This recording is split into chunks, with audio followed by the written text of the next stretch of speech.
اور اعمال حسنہ پر کاربند ہو اور اعمال سیئہ سے گریز کرے۔ اس کے بعد اس سورہ میں جس طرح گزشتہ سورہ میں اقوام کا ذکر ہوا نا، قوم عاد کا، قوم سمود کا وغیرہ وغیرہ، تو اس سورہ میں بھی قوم سمود، قوم لوط کے حالات بیان کر کے اس حقیقت کو واضح کر دیا گیا کہ جس سوسائٹی میں قرآن کریم اور جس طرح پہلی امتیں تھیں ان میں جو پیغامان ربی نازل ہوتے رہے، جس سوسائٹی میں آخرت پر ایمان نہیں ہوتا، اللہ کے پیغامات کو جھٹلایا جاتا ہے، وہاں انفرادی اور اجتماعی کردار ان غلاظتوں سے آلودہ ہو جاتے ہیں ہر شخص کے، کہ جس کے تصور سے انسان کا دم گھٹنے لگتا ہے اور انسان کردار کی پستی کا شکار ہو جاتا ہے، بدحالی کا شکار ہو جاتا ہے۔ انفرادی طور پر جب ایک انسان بگڑتا ہے تو وہ معاشرت کو بگاڑتا ہے، اور اجتماعی طور پر جو کوئی قوم گناہوں میں مبتلا ہو جائے تو پھر اس قوم کا انجام کیا ہوتا ہے، اس کا ذکر ان صورتوں میں کیا گیا۔ گزشتہ جو سورہ گزری سورہ شعراء، اس میں تمام گزشتہ قومیں حضرت شعیب علیہ السلام تک، حضرت نوح سے شعیب تک جو قومیں گزری اور بڑی طاقتور ترین قومیں گزری، ان کا ذکر کر کے عبرت دلائی گئی۔ یہاں پر اس سورہ میں بھی ان قوموں کا ذکر تو ہے، لیکن اس کے ساتھ ایڈیشنلی حضرت داؤد علیہ السلام اور حضرت سلیمان علیہ السلام کا ذکر موجود ہے۔ سیدنا سلیمان علیہ السلام کی سیرت کا ذکر موجود ہے کہ آپ کی سلطنت کی حدیں فرعونی مملکت سے کہیں زیادہ وسیع تھی۔ وہ فرعون جو اپنی چھوٹی سی سلطنت پر بہت زیادہ اکڑتا تھا، حضرت سلیمان کو اللہ نے اس سے کئی زیادہ پاور عطا کی تھی، اور حضرت سلیمان علیہ السلام اس پر شکر بجا لاتے، اور اسی شکر کی توفیل اللہ تبارک و تعالیٰ نے انسان تو کیا جنات کو بھی ان کا غلام بنا دیا تھا، کہ جنوں انس ان کے حکم پر، ایک حکم پر ہی وہ کام کر دیتے اور ان کے غلام تھے، وہ جو کہتے تو جنات بھی اور انسان بھی دونوں ان کے مطیع اور فرما بردار تھے۔ تو اللہ تبارک و تعالیٰ نے ان کو یہ تمام کی تمام جو اوصاف دیے، جو طاقتیں دی، جو پاورز دی، اس پر ان کا رپلائی کیا تھا کہ آپ فرماتے تھے ھذا من فضل رب، یہ میرے رب کا فضل ہے۔ تو اللہ نے ابتدائی طور پر جو منکرین ہیں، جو اللہ تبارک و تعالیٰ کی ذات کے منکر ہیں، ان کا ذکر کر کے عبرت دلائی اور کہا کہ آج وہ کہاں ہیں تمہارے لیے نشان عبرت، اور پھر اپنے نیک بندوں کا ذکر کیا، حضرت سلیمان کا، حضرت داؤد کا، کہ ان کو بھی سلطنت دی، ان کو بھی علم و حکمت عطا فرمایا، ان کو بھی قوت دی، ان کے لیے مسخر کیا پرندوں کو، نباتات کو، ان کے لیے مسخر کیا جن و انس کو، ان کے مطیع اور فرما بردار بنایا۔ تو انہوں نے بدلے میں سرکشی نہیں دکھائی، نافرمانی نہیں کی، بلکہ اللہ تبارک و تعالیٰ کی طرف ہی ان تمام نعمتوں کو منسوب کیا کہ یہ اللہ ہی کا فضل ہے۔ تو رب العالمین کے احسانات کے رپلائی میں ان کے پاس صرف حمد، شکر، عاجزی، انکساری، کہیں سرکشی کا ایک ذرا سا چھوٹا سا ایلیمنٹ بھی موجود نہیں تھا۔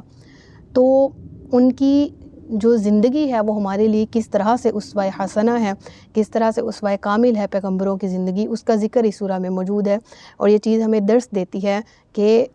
پاور کا آ جانا دیٹ نوٹ مینس کہ اب ہم خوشحالی پر ہیں۔ اللہ آزمانے پہ آتا ہے، اللہ آزماتا ہے تو وہ بزنس کے ذریعے بھی مارتا ہے، جیسے قوم شعیب تھی وہ آزماتا ہے تو پاور کے ذریعے بھی مار دیتا ہے، جو جیسے کہ قوم لوط، قوم عاد تھی، وہ آزماتا ہے تو پتھروں جیسی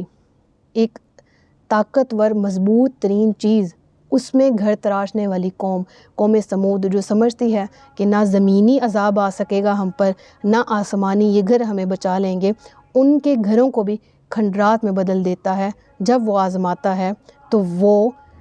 وہ چیزیں جو دی گئی ہوتی ہیں ان کے شکر نہ کرنے پر، ان کی وجہ سے ہی تکبر پہ مبتلا ہونے پر، انہی چیزوں کو ان شخصوں کے لیے باعث وبال بنا دیتا ہے۔ تو اللہ نے نعمتیں دی انبیاء کو بھی، اللہ نے نعمتیں دی دوسرے لوگوں کو بھی۔ جنہوں نے سرکشی کی تو وہ قارون بھی تھا کہ جس کے پاس اتنا خزانہ تھا کہ اس کی چابیاں اونٹوں پر لادی جاتی تو اونٹوں کی تعداد بھی کاؤنٹ نہیں ہوتی تھی، تو اس کا خزانہ اس سمے زمین میں دھنسا دیا گیا۔ اور بات کریں فرعون کی، بات کریں نمرود کی، تو یہ وہ لوگ ہیں جن کو نعمتیں دی گئیں جنہوں نے قدر نہیں کی۔ بات کریں سلیمان کی، بات کریں داؤد علیہ السلام کی، تو ان پر نعمتوں کا نزول ہوا، انہوں نے شکر کیا، انہوں نے قدر کی، انہوں نے اطاعت کی، فرما برداری کی، آج ان کا نام قرآن میں موجود ہے، آج ان کا نام زندہ ہے، آج انبیاء کرام کا اسوہ ہمارے سامنے موجود ہے، جو اس بات کی تلقین کرتا ہے کہ جو شخص اللہ تبارک و تعالیٰ کی لگائی گئی حدود کے اندر رہے گا، جو شخص ہمیشہ عاجزی اور انکساری کرتا رہے گا،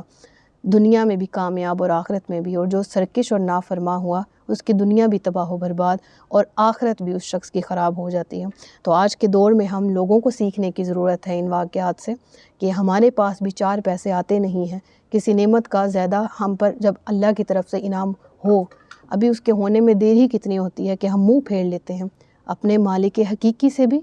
ہم اس کے بندوں سے بھی،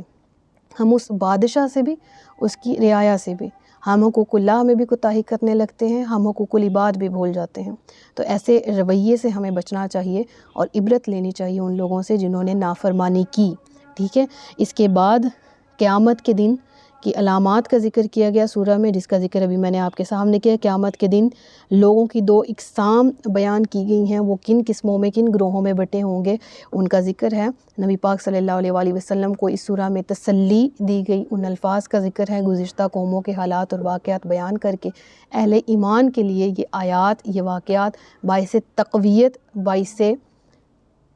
ہمت بنے، ان چیزوں کا ذکر ہے۔ اس سمے دیگر بہت سے مفہوم ہیں، انشاءاللہ بہت سے مضامین ہیں، ان کو کور کریں گے۔ اس سورہ کی جو ٹرانسلیشن ہے، تفسیر ہے، ان لیکچرز کے دوران اگر سورہ شعراء سے اس سورہ کی مناسبت اگر ہم پڑھیں تو ان دونوں صورتوں کی ابتدا میں قرآن کریم کا وصف بیان کیا گیا ہے۔ تو ایک مناسبت تو یہ ہے کہ سورہ شعراء کی بھی جو آغاز ہے وہ اللہ تبارک و تعالیٰ کے کلام یعنی قرآن کریم کے وصف اس کے اوصاف میں ہے، اور اگر بات کریں سورہ شعراء کے بعد سورہ نمل کی تو اس کا آغاز بھی قرآن کریم کے اوصاف بیان کر کے کیا گیا۔ سورہ شعراء میں انبیاء کے قصے موجود ہیں، اور بالکل اسی طرح سے سورۃ النمل میں بھی انبیاء اور ان کی اقوام کے قصے موجود ہیں۔ اس سمیت دیگر بہت سی تفصیلات ہیں، انشاءاللہ اس سورہ کے لیکچرز میں کور کرنے کی کوشش کریں گے۔ اللہ تبارک و تعالیٰ سے دعا ہے کہ ہم سب کو علم نافع اور عمل خیر کی توفیق عطا فرمائے۔ اپنا بہت سا خیال رکھیے گا، مجھے دعا میں یاد رکھیے گا۔ تاجدار ختم نبوت زندہ باد، پاکستان پائندہ باد۔ السلام علیکم ورحمۃ اللہ وبرکاتہ۔